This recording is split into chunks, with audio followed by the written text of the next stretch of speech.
Lo que estás viendo es una escena que marcó uno de los últimos coletazos de brutalidad mediática espontánea del siglo XX. Estas imágenes fueron transmitidas por TVR, una cadena televisiva rumana, pocos días después de haber sido grabadas. Todo había ocurrido en la Navidad de 1989. Se trató de la ejecución de Elena y Nicolae Ceausescu, máximos dictadores de Rumania, hasta muy poco tiempo antes.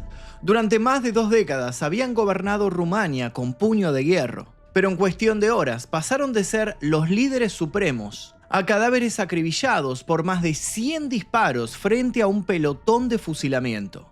Su muerte simbolizó el colapso de un régimen construido sobre el terror, la propaganda y un culto a la personalidad que rivalizaba con los peores ejemplos del stalinismo. En menos de una semana, el imperio que habían consolidado se desmoronó bajo el peso de una revuelta popular que finalmente había perdido el miedo. El comunismo caía en todo el mundo y en Rumania también había llegado el final. Pero no nos adelantemos. Para entender mejor esta historia, viajaremos hasta el 25 de diciembre de 1989, el día que ejecutaron a los Ceausescu. Antes de comenzar, me gustaría que comenten aquí debajo su opinión sobre lo que sucedió y lo que voy a relatar ahora sobre este matrimonio que gobernó Rumania. Y también los invito a dejar su like, suscribirse y a dejar sugerencias para posibles futuros videos en este canal. Comencemos. Nicolae Ceausescu nació el 26 de enero de 1918 en Scornicești, una aldea empobrecida del sur de Rumania. Hijo de un pastor, a los 11 años llegó a Bucarest buscando trabajo. La capital era un hervidero político. Las ideas de revolución eran una constante que se filtraba en cada conversación y en cada aspecto de la vida cotidiana, por lo que el joven Nicolae se vio embebido de la doctrina comunista. A los 14 años ya estaba afiliado al Partido Comunista Rumano, por entonces ilegal. Su ficha policial de esos años lo describía como un peligroso agitador comunista y distribuidor de propaganda antifascista. Durante la Segunda Guerra Mundial, con Rumania como aliada a la Alemania nazi, conoció a Elena Petrescu, una mujer también de origen humilde. Elena había abandonado la escuela a los 14 años y trabajaba como asistente de laboratorio. Y ese encuentro, hablamos de 1940, cambiaría el destino de una nación entera. En 1943, Nicolae fue arrestado y enviado al campo de concentración de Tarhășu, donde conoció a George Georgiu Dej, quien llegaría a ser presidente de Rumania y se convertiría en su mentor. Cuando terminó la guerra y Rumania quedó bajo la influencia soviética, comenzó el meteórico ascenso de Nicolae. En 1965, con la muerte de Georgiu Dej, Ceausescu asumió el liderazgo del Partido Comunista y en 1967 alcanzó la presidencia del Consejo de Estado. Los primeros años generaron esperanzas. Ceausescu adoptó una postura en apariencia independiente de Moscú, lo que le valió el reconocimiento internacional. En 1968 se opuso públicamente a la invasión soviética de Checoslovaquia y estableció relaciones con Occidente. En 1974, el presidente argentino Juan Domingo Perón le otorgó la Orden del Libertador General San Martín. Los líderes occidentales lo consideraban el buen comunista, un aliado moderado en plena Guerra Fría. Esta supuesta independencia era en realidad una estrategia que le permitió tejer vínculos valiosos sin romper realmente con la Unión Soviética. Lo que aparentaba ser un idealismo luminoso en una época oscura era en realidad una estrategia política muy bien planificada. Internamente impulsó un programa de industrialización que buscaba transformar la economía agraria de Rumania. Se crearon universidades para formar técnicos y profesionales. Las mejoras iniciales en sanidad y en las condiciones de vida le valieron un creciente apoyo popular. Sin embargo, estas mejoras pronto se revelarían como un espejismo que ocultaba la construcción de un sistema totalitario cada vez más opresivo. El giro hacia lo siniestro se vería durante la década del 70. Ceausescu y Elena viajaron a China y Corea del Norte. A su regreso, ya definitivamente fascinados por los modelos totalitarios de Mao y Kim Il-sung, retomaron sus políticas en Rumania, decididos a implantar una revolución cultural similar. Ese mismo año introdujo la tesis de Julio, que endureció la censura y multiplicó la propaganda estatal. Y tenían algo claro: un matrimonio en el poder necesitaba más que una imagen, necesitaba adoración. El culto a la personalidad era el camino. Nada se hacía o se decía en Rumania sin mencionar que solo era posible gracias a Nicolae y Elena. Ceausescu se autoproclamó condusator, es decir, conductor, un título utilizado antes por el rey Carlos II, y exigió ser adorado como padre de la nación. Su cumpleaños se convirtió en fiesta nacional obligatoria, mientras los medios lo presentaban como un genio político. Los poetas nacionales escribían odas ridículas, comparándolo con el Danubio azul del socialismo. Las escuelas obligaban a los niños a memorizar sus logros, y su rostro apareció en monumentos, billetes y murales en cada ciudad. Un poeta oficial escribió que era la conciencia vigilante que da luz, y que el partido Ceausescu y Rumania eran todo lo que el pueblo tenía. Pero Elena no se quedó atrás. A pesar de su escasa educación, fue transformada en una brillante científica a base de propaganda. Le otorgaron un doctorado en química sin tener estudios universitarios, la nombraron directora del Instituto Químico de Bucarest y en 1974 la hicieron miembro de la Academia Rumana. Los científicos estaban obligados a citarla en sus trabajos y los descubrimientos importantes se le atribuían aunque no hubiera tenido la menor participación en ellos. Su presencia era obligatoria en conferencias y su nombre aparecía en textos escolares y hasta en los exámenes. Varias universidades extranjeras le otorgaron doctorados honoris causa, aunque Oxford y Cambridge se negaron. Para 1980, Elena era viceministra y gobernaba junto a su marido, ejerciendo un poder que la convirtió en una de las mujeres más temidas de Europa del Este. Fue precisamente la megalomanía del matrimonio lo que los llevó al desastre. Ceausescu ordenó demoler un barrio histórico de Bucarest para construir la Casa del Pueblo, un monstruo arquitectónico que hoy alberga al Parlamento y es el segundo edificio más grande del mundo. Miles de familias fueron desalojadas para la obra, mientras la población sufría privaciones de todo tipo. Y no se trataba solo de la Casa del Pueblo. Mientras se levantaban monumentos, la economía se desmoronaba. En 1977 los mineros iniciaron una huelga feroz que fue aplastada por la policía. En 1987, una revuelta en Brasov terminó en matanza. A principios de los 80, un préstamo del FMI que Ceausescu pagó de inmediato tuvo consecuencias catastróficas. Se impusieron restricciones en electricidad y gas, racionamiento de productos básicos y la producción fue redirigida hacia exportaciones, dejando al mercado doméstico desabastecido a un nivel crítico. Para los rumanos de a pie, esto significó una escasez extrema. El pan, la carne y la leche eran racionados.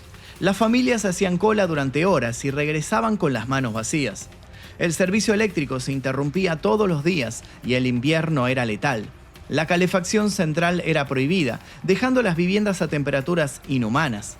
El agua caliente se convirtió en un lujo disponible solo una vez por semana. Las calles de Bucarest estaban a oscuras, los restaurantes vacíos y el pueblo volvió a niveles de hambre que no se veían desde la Segunda Guerra Mundial. Mientras tanto, los Ceausescu vivían en palacios, cenaban en banquetes de lujo y viajaban por el mundo. El contraste entre el sufrimiento popular y el confort obsceno de la élite se volvía insostenible. La Securitate, policía secreta rumana, el equivalente a la Gestapo del Tercer Reich, con decenas de miles de agentes y cientos de miles de informantes, mantenía un control férreo sobre la disidencia. Contar un chiste sobre el gobierno podía derivar en interrogatorios, arrestos o desapariciones. Y bajo la superficie del terror, el resentimiento se acumulaba, atropello tras atropello, ofensa tras ofensa. Todo era el caldo de cultivo ideal para un estallido social. Para finales de 1989, el mundo comunista experimentaba transformaciones que podían interpretarse como estertores de agonía. El muro de Berlín había caído el 9 de noviembre. Polonia, Checoslovaquia y Hungría habían barrido con sus regímenes comunistas. La Unión Soviética tambaleaba bajo la perestroika de Gorbachev y, en resumen, el bloque comunista se desintegraba a una velocidad palpable. Sin embargo, Ceausescu parecía ajeno a esta realidad, convencido de que su reinado y su doctrina serían eternos.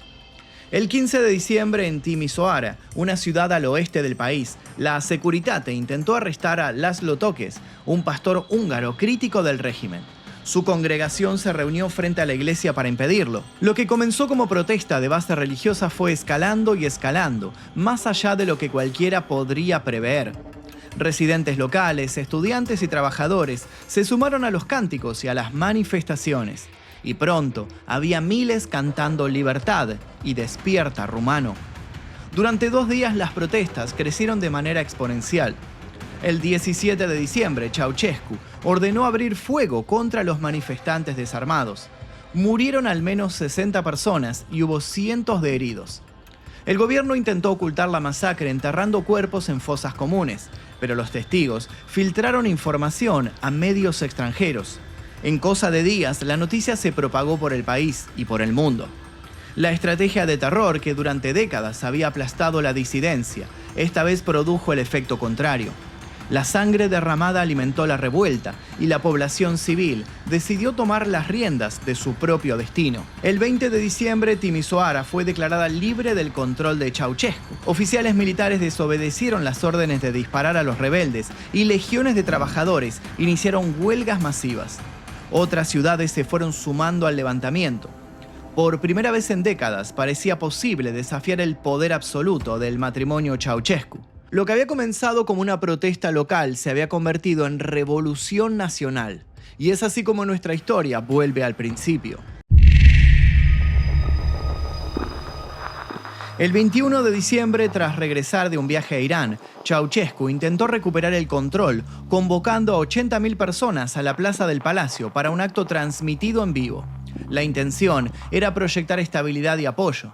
Los autobuses transportaron trabajadores y aplaudidores profesionales. Una multitud pagada o sobornada que repetía las consignas que habían suplantado la realidad durante años. Al principio todo pareció funcionar según el plan. Las banderas ondeaban, los aplausos resonaban y Ceausescu pronunció su discurso habitual, anunciando aumentos salariales. Pero entonces, alguien gritó el nombre de la discordia: Timișoara. La muchedumbre comenzó a murmurar. Comenzaron los abucheos, después los gritos de asesinos y traidores. Las imágenes muestran a Nicolae y Elena visiblemente desconcertados, haciendo gestos desesperados para calmar a la multitud. De repente suena un petardo y la transmisión se corta durante 3 minutos. Cuando vuelve al aire, el daño ya es irreversible. Miles de rumanos han salido a las calles y la noticia de que el dictador fue abuchado en público se extiende como pólvora. Esa noche, Bucarest se convirtió en campo de batalla. El ejército disparó contra los manifestantes, pero la marea de la historia había cambiado de dirección. Al día siguiente, el 22 de diciembre, las protestas se multiplicaron. Ceausescu acusó a su ministro de Defensa, el general Vasile Milea, de traición. Milea se quitó la vida ese mismo día, aunque su familia sostuvo que fue asesinado. De cualquier manera, su muerte tuvo consecuencias inmediatas. El ejército rumano, consciente del colapso del régimen, dejó de enfrentar manifestantes y cambió de bando. Unidades enteras se unieron a los protestantes. Sin respaldo militar, los Ceausescu quedaron desprotegidos. Presas de un pánico indisimulado, huyeron en helicóptero desde el techo del Comité Central. Su destino era Snagov, pero el espacio aéreo estaba cerrado y el piloto aterrizó cerca de Titu. Desde allí, intentaron continuar en vehículos civiles, haciendo dedo en la carretera. La escena resulta surrealista. Las 2 personas que habían ejercido poder absoluto durante 22 años estaban paradas en una ruta rural, con los pulgares en alto, y pidiendo que cualquier ciudadano que anduviera sobre 4 ruedas les hiciera el favor de llevarlos lejos de su propio terror. Un médico los recogió, pero los abandonó al reconocerlos. Un segundo conductor fue detenido por un control policial y los Ceausescu fueron arrestados por policías locales y entregados a militares rebeldes. Eran ahora prisioneros en su propio país.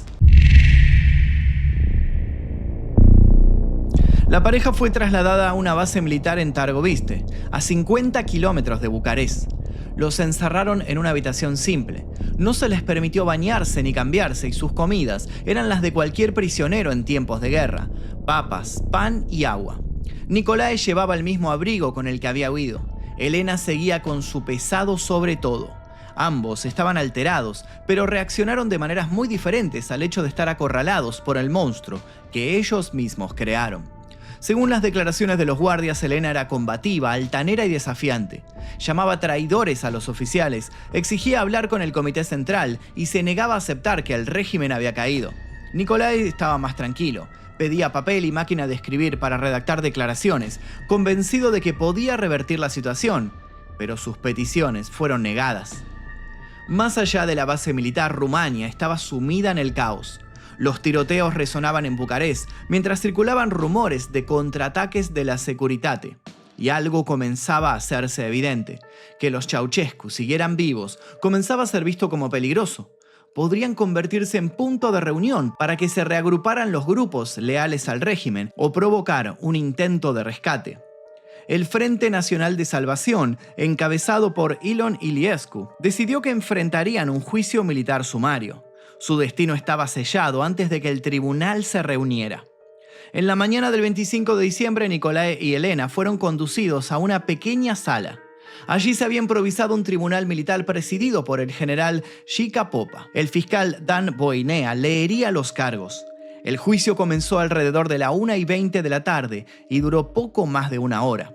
Los cargos incluían genocidio con más de 60.000 víctimas en Timisoara, subversión del poder estatal, destrucción de bienes públicos, socavamiento de la economía y fuga con más de $1.000 millones en bancos extranjeros. La cifra de 60.000 muertos estaba obscenamente inflada. Investigaciones posteriores establecerían que el total de muertos durante la revolución fue de poco más de 1.000 personas. El abogado defensor Nico Teodorescu había sido contactado esa mañana.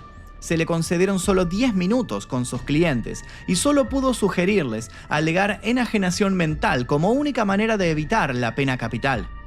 Nicolae y Elena rechazaron tajantemente la propuesta. Rechazaron su ayuda y se defendieron ellos mismos. El juicio fue un espectáculo caótico. Nicolae argumentó que el tribunal no cumplía la Constitución y que solo la Gran Asamblea Nacional podía destituirlo. Calificó el proceso como un golpe de Estado soviético. Elena gritaba que era una farsa e insultaba a todos. Ambos se negaron a reconocer la autoridad del tribunal. Las imágenes muestran un proceso completamente irregular. Los abogados defensores abandonaron a sus clientes y se pasaron a la acusación. No se presentó evidencia concreta de los crímenes, por lo que Elena y Nicolae fueron juzgados sobre acusaciones generales, referencias vagas y rumores. Todo el proceso estuvo plagado de faltas legales inconcebibles en una democracia. A las 2:45 de la tarde, apenas una hora después, el veredicto fue pronunciado. Culpables de todos los cargos y condenados a muerte por fusilamiento, sin apelación. La sentencia fue ejecutada casi al instante y Nicolae en ese momento dijo que podrían haberlo fusilado antes, sin tanto teatro.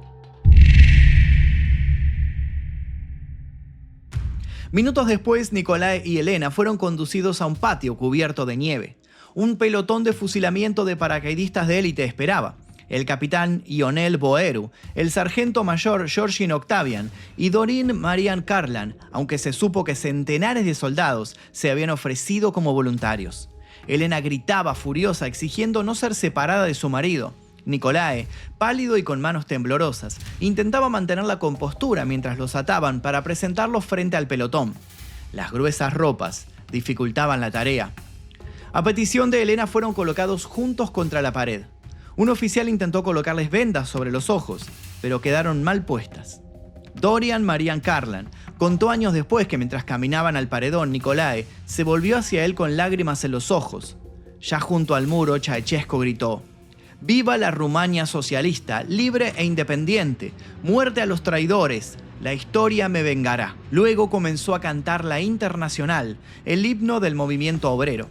Elena nunca dejó de insultar a los soldados. Entonces, atronaron los disparos.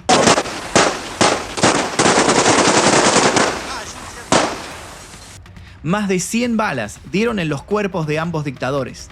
Nicolae cayó de inmediato, pero Elena, según Karlan, no murió en el momento, a pesar de que varios de los disparos impactaron en la cabeza.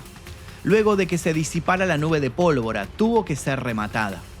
Ionel Boeru, uno de los soldados, declaró que él había disparado solo porque sus compañeros tuvieron problemas con sus armas, aunque las imágenes sugieren que múltiples fusiles dispararon simultáneamente. La ejecución duró menos de 5 minutos. Fue filmada como prueba irrefutable de que el régimen había terminado. Los cuerpos fueron colocados en ataúdes simples y trasladados a Bucarest, donde los enterraron en el cementerio militar de Gensea, en tumbas sin identificación para evitar peregrinaciones. Años después se agregaron lápidas modestas. En 2010, los restos fueron exhumados para pruebas de ADN que confirmaron sus identidades. Fueron enterrados juntos en una nueva tumba de granito rojo, sin símbolos religiosos, que hoy recibe flores de visitantes. El juicio y la ejecución dejaron una marca profunda en Rumania. Muchos rumanos celebraron la caída inmediata de la dictadura, viendo en el pelotón una forma rápida de justicia tras décadas de represión. Sin embargo, hubo críticas desde el principio. Varios países occidentales condenaron la ausencia de un proceso legítimo. La historia del país acarrea una tradición sangrienta en lo que a gobernantes y poder se refiere. Más allá de lo cuestionable, lo cierto es que para muchos rumanos son válidas las palabras de Ion Iliescu, quien admitió años después que fue un momento vergonzoso, pero necesario. El general Victor Stanculescu declaró a la BBC en 2009 que el tribunal no fue justo pero sí necesario, argumentando que la alternativa hubiera sido ver a Nicolae linchado en las calles. Valentin Ceausescu, hijo mayor de la pareja, señaló que las fuerzas revolucionarias podrían haberlos matado en el momento de su detención, sin necesidad del tribunal. El legado de Elena quedó particularmente manchado. Sus títulos académicos fueron expuestos como fraudulentos, las instituciones con su nombre fueron rebautizadas y para muchos rumanos se convirtió en símbolo definitivo de arrogancia y corrupción del régimen. El culto a la personalidad que ambos habían construido se desmoronó tan rápido como se había levantado.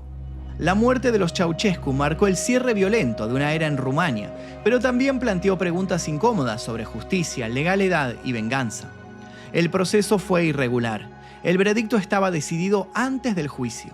No se presentaron pruebas sólidas, los defensores abandonaron a sus clientes y la ejecución se realizó minutos después, sin respetar los 10 días legales para apelar. Irónicamente, tras la ejecución, Rumania abolió la pena de muerte.